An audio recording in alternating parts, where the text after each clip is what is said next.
क्या किसी घर में एक बच्ची की थाली सिर्फ इसलिए छोटी हो जाती है क्योंकि उसके पिता नहीं रहे? जिस घर में बेटी का जन्म खुशी बना था, उसी घर में वही बेटी आज बोझ कैसे बन गई? पति के जाने के बाद औरत सिर्फ विधवा नहीं बनती, वो हर रोज खुद को साबित करने की जंग लड़ती है। जब एक माँ देखती है कि उसकी बेटी को त्योहार पर भी नए कपड़े नहीं मिलते, तब एक फैसला जन्म लेता है। यही है आज की कहानी, एक फैसला आत्मसम्मान के लिए। मम्मी, मुझे भी मक्खन लगी रोटी खानी है। चाची ने तन्वी दीदी को मक्खन दे दिया और मुझे नहीं। कोई बात नहीं निधि।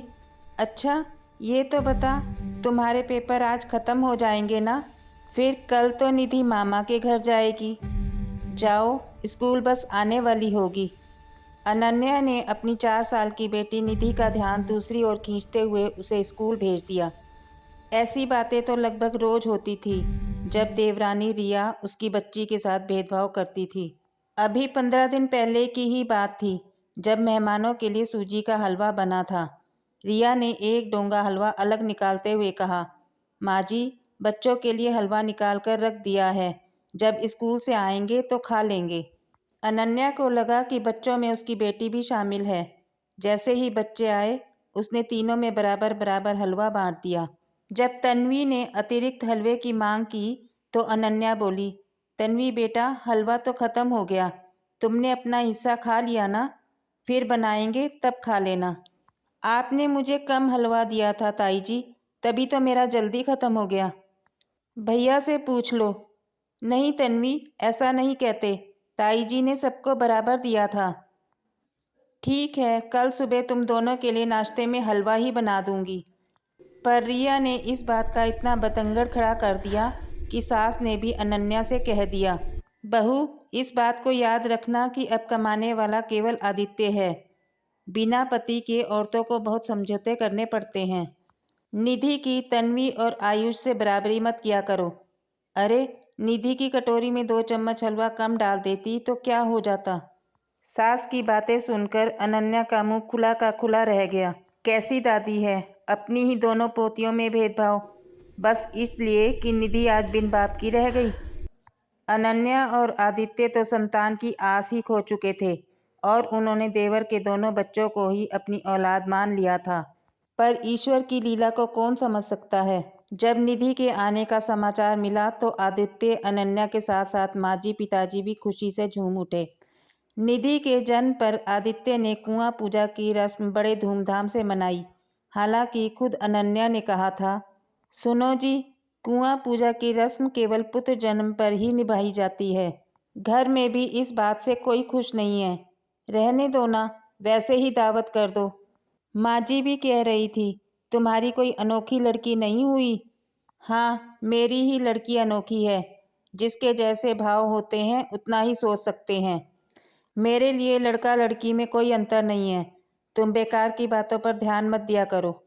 आदित्य ने जन्मोत्सव खूब धूमधाम से मनाया। सभी रिश्तेदारों की खूब आवभगत की।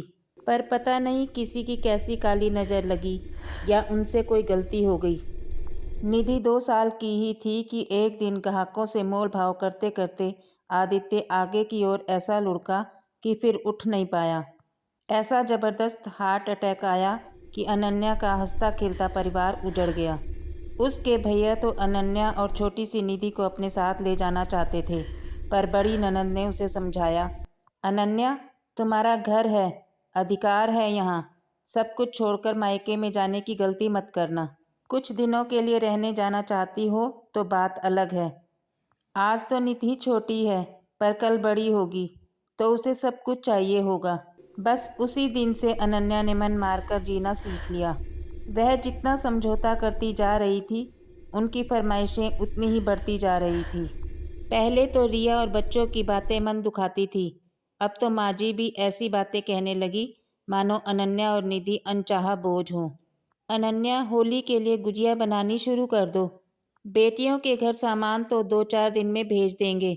रिया आज बाजार से कपड़ा लत्ता खरीदने जाएगी। अनन्या कहना तो चाहती थी, रसोई में वही अकेली हमेशा क्यों झोंकती जाती है, पर वह चुप रही।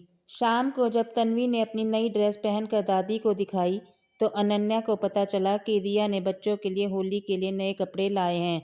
वह 2 दिन इंतजार करती रही कि शायद निधि को भी कपड़े मिलेंगे, पर जब रिया ने मीनू का पुराना लहंगा चोली पकड़ाते हुए कहा, भाभी नया ही लहंगा है, होली पर निधि पहन लेगी, बस नीचे से थोड़ी लेस उधड़ी हुई है, सिलाई मार देना।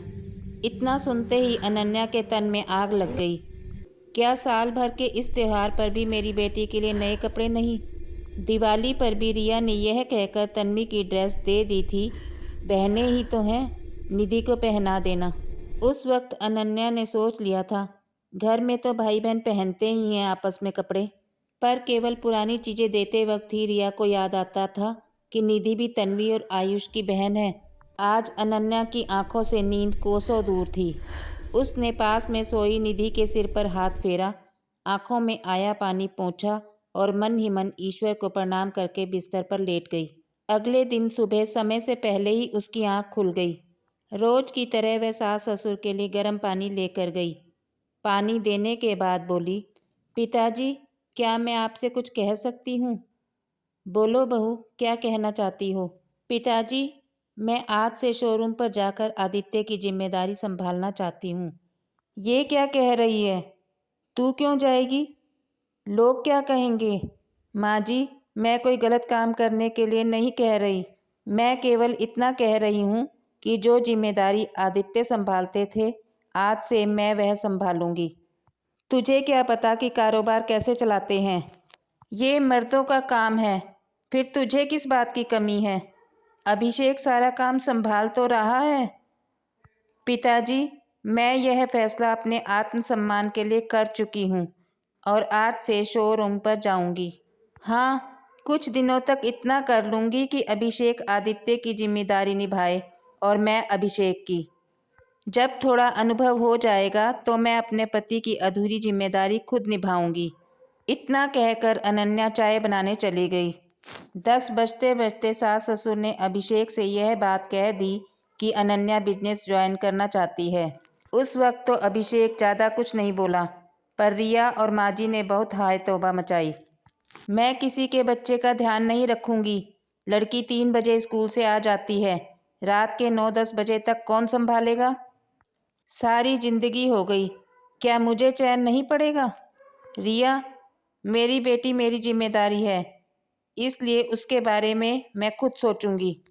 अगर निधि की दादी सहायता करेंगी तो ठीक, वरना मैं तुम्हारे ऊपर कोई बोझ नहीं डालूंगी। मेरी समझ में यह बात नहीं आ रही कि शोरूम में जाकर अपने पति के बिजनेस को संभालने से सबको क्या परेशानी हो रही है। आज नहीं तो कल, आखिर कब तक अभिषेक के ऊपर आश्रित रहूंगी? एक ना एक दिन तो निधि को उसके पिता का बिजनेस संभालना ही पड़ेगा, और जब तक मैं नहीं सीखूंगी उसे कैसे सिखाऊंगी? उसके बाद वह तैयार होकर देवर के साथ चली गई। कई दिन तक सास और देवरानी ने अनन्या से बात नहीं की। वह सुबह जल्दी उठकर हमेशा की तरह तीनों बच्चों का टिफिन पैक कर देती और अपना दोपहर का खाना पर्स में रख लेती, क्योंकि रिया दोपहर में केवल अभिषेक का खाना भेजती थी। देवर भी केवल 2 दिन अपनी गाड़ी में लेकर गया। तीसरे ही दिन वह कहीं जाने का बहाना बनाकर आधा घंटा पहले ही निकल गया। अनन्या सब कुछ शांत भाव से देख और समझ रही थी। उसने अपने सास ससुर को बताकर अपने भाई की पुरानी स्कूटी मंगवा ली। शोरूम जाने से पहले वह निधि का खाना और कपड़े माजी के पास रख जाती थी। शायद वे उसके स्कूल के कपड़े बदलवा कर खाना तो खिला ही देंगी, पर जब बुरा समय आता है तो भगवान भी कठिन परीक्षा लेता है। अनन्या ने 2 दिन देखा।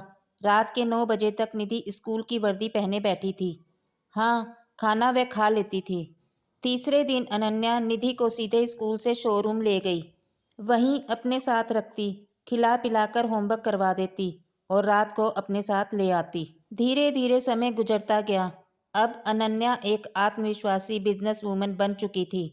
घर परिवार में उसका उदाहरण दिया जाने लगा।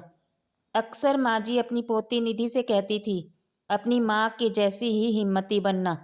अगर वो उस दिन एक फैसला आत्मसम्मान के लिए ना लेती तो तू रुल जाती, तेरी तो पहचान ही खत्म हो जाती मेरी बच्ची। अपने दादा के आधे कारोबार की तू मालकिन है निधि।